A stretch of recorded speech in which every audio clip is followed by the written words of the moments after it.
में उतारना और संपूर्ण देशवासियों को इस क्लिप को काटकर संपूर्ण देशवासियों को भेजना कि अष्टावक्र गीता में अष्टावक्र जी राजा जनक को 3 शब्द में गीता समझा रहे हैं, गर्भ गीता में 2 शब्द में गीता समझा रहे हैं। अष्टावक्र जी ने जनक जी से कहा, सुनो जनक, 3 बातों को 3 शब्दों को अपने जीवन में उतार कर रखो। पहला,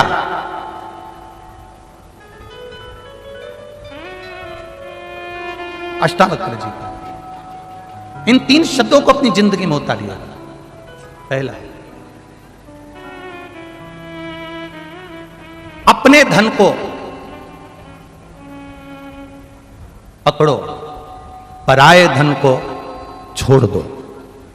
दूसरा, अपनी स्त्री को अपने साथ रखो, पराई स्त्री को छोड़ दो। और तीसरा, अपने घर में रहो, पराये का घर छोड़ दो। ये अष्टावक्र गीता के 3 शब्द।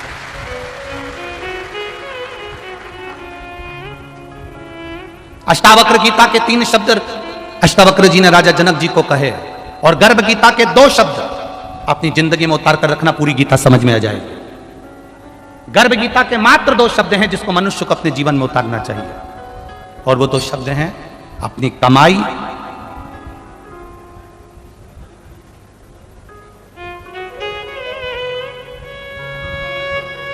बोल दें क्या?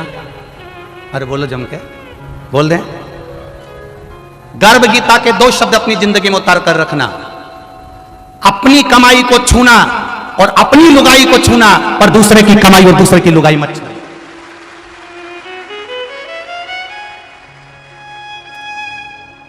गर्भ गीता के 2 शब्दों का स्मरण करिएगा। अपनी कमाई को हाथ लगाओ, अपनी स्त्री का स्पर्श करो, और दूसरे की कमाई कितनी है, दूसरे का धन करोड़ों का भी पड़ा हो तो उसका स्पर्श मत करना, और दूसरे की नारी कितनी भी सुंदर हो उसका स्पर्श मत करना। यह गर्भ गीता का।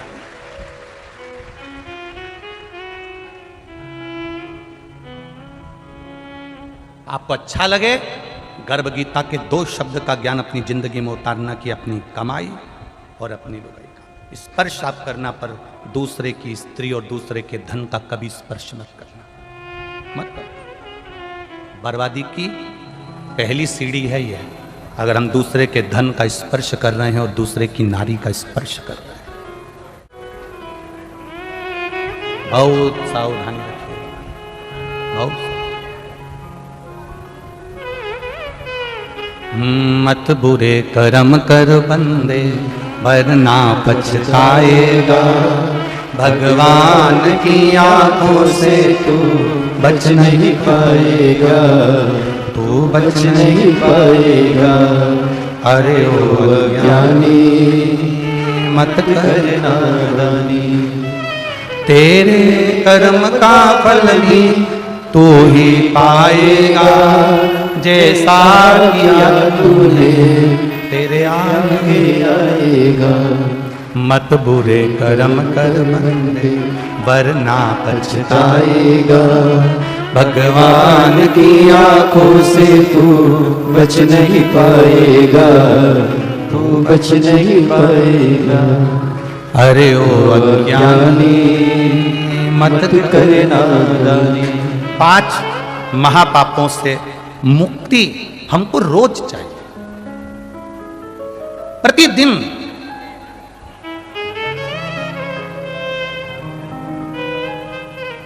कपड़े में चाय का, कॉफी का दाग लग जाए, अभी की अभी धो लो, साफ हो जाएगा।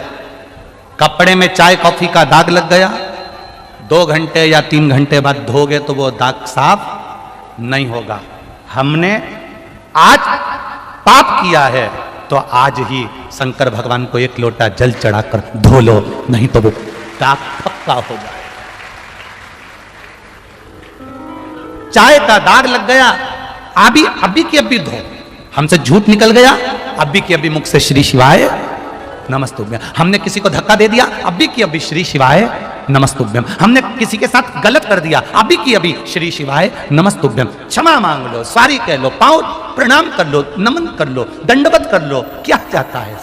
गलती हो गई ना, क्षमा मांगने में क्या जाता है?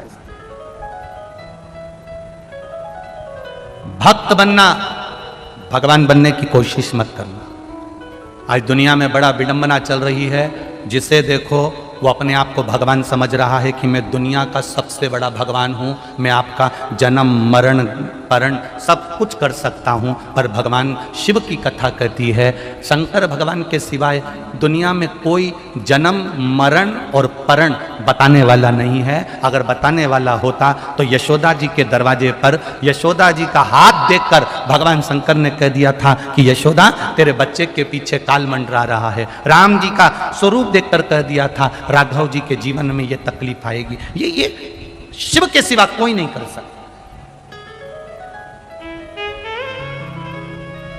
और दुख की घड़ी आएगी ये निश्चित है।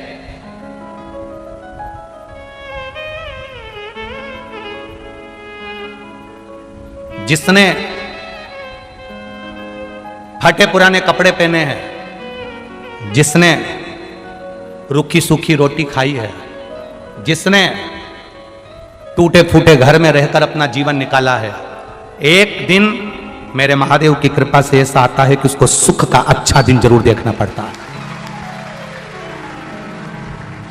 जिसने फटे पुराने कपड़े पहने, जिसने रूखी सूखी रोटी खाई, जिसने बहुत ठोकरें खाई, जिसने पसीना बहाया, जो धूप में चला है, उसको एक ना एक दिन छांव अवश्य मिलती है और वो बड़ा मजबूत होता है। बाद में उसके जीवन में सुख मिलता है। सुख मिलने के बाद उसको अहंकार नहीं आता, क्योंकि उसको मालूम है अगर वापिस वही दिन आ गए तो वो तैयार रहता है। दुख तो उसको आता है जो कभी फोर व्हीलर गाड़ी से पांव नीचे नहीं उतारता, कभी धूप में नहीं चलता, जो कभी बिना होटल के भोजन नहीं करता, ऐश और आराम की जिंदगी में ब्रांडेड कपड़े पहने हमने पूरी जिंदगी में। जब उसकी जिंदगी में दुख आता है तो उससे झेला नहीं जाता। वो एक ही काम करता है, तो मरी जाऊं तो अच्छा है। पर जिसने दुख झेल कर सुख झेला है वो मरने की नहीं सोचता, मेहनत करने की सोचता है। वो और मेहनत करने की सोचता है। मैंने बहुत दुख देखा, बहुत तकलीफ देखी, बहुत कष्ट देखा। मेरी माँ ने लोगों के कपड़े सिले, मेरी माँ ने यह काम करा, मेरे पिताजी ने यह काम करा। हम स्कूल जाते थे, बहुत मेहनत से जाते थे, कोई गाड़ी नहीं, पैदल चले जाते थे। जिसने शुरू में दुख देखा है उसके जीवन में एक बार सुख जरूर आएगा। तुम चिंता मत करना। जो ज्यादा ठोकर खाता है एक दिन उस पत्थर को लोग उठाकर पीपल के पेड़ के नीचे रख देते हैं। जो पत्थर बीच में बार बार ठोकर देता है, जो पत्थर में ज्यादा ठोकर लगती है, उस पत्थर को उठाकर लोग बड़ के पेड़ के नीचे, पीपल के पेड़ के नीचे रख देते हैं। कोई दूसरा आता है उस पे सिंदूर पोत कर चले जाता है, कोई तीसरा आता है उसे अगरबत्ती लगाकर चले जाता है। जिसने ठोकर खाई होती है वो एक न एक दिन मंदिर में पूजा जाता है, ये निश्चित है। अगर दुनिया के लोग ठोकर दे रहे हैं, अपशब्द कर रहे हैं, ताना दे रहे हैं, गाली दे रहे हैं, आड़ा टेढ़ा कर रहे हैं,